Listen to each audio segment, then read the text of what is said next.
order uh, para sa ID, credit card, ATM card, anumang card, no? So, yan. Maliit lang siya. Ito ay umabot ng kulang-kulang 2 oras. Printing. Yung cable, ang tagal yun. Halos 6 na oras yun. Isa lang. Ito naman ito, nabukan ko.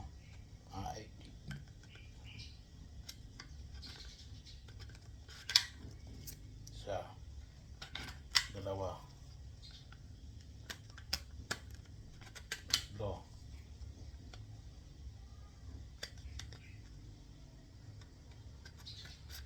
apat.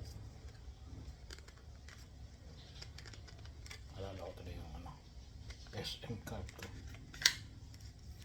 5.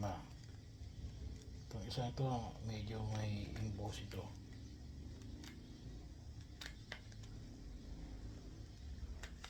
Pero kasya pa rin siya.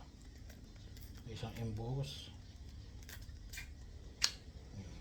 6. So, tapos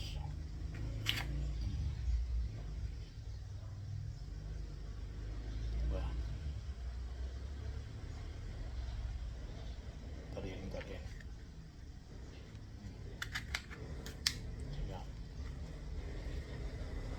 Pwede naman kung anong gusto yung kulay. Kailang ito lang yung filament ko na kulay ngayon. Pili.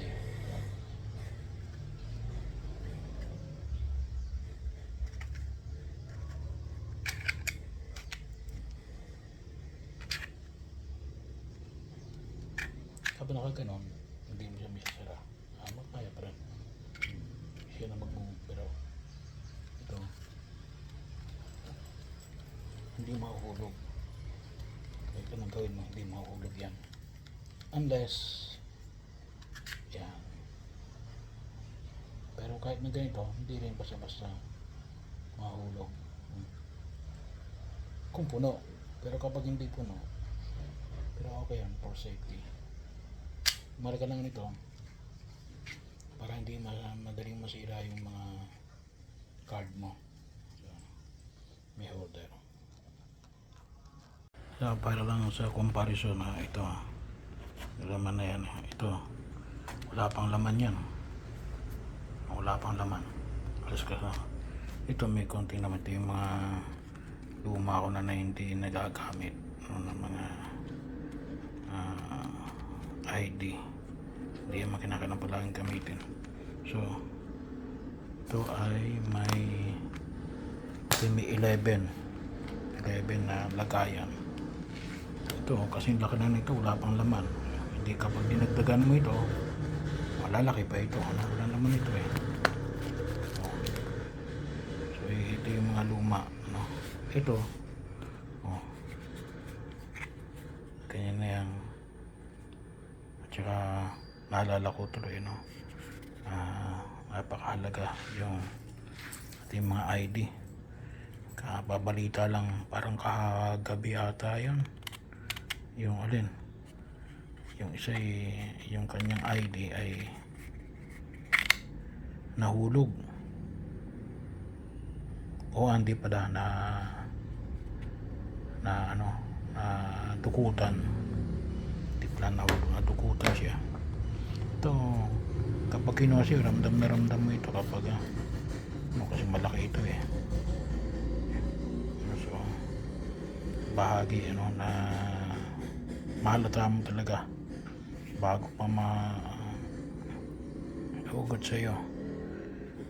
Tsaka very handy. Tingnan mo.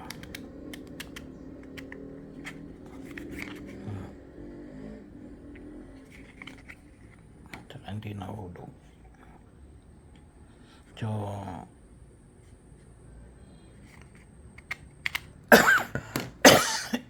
ito na hindi rito RFID na na-block, Ito, wala pa rin itong pang-block ng RFID.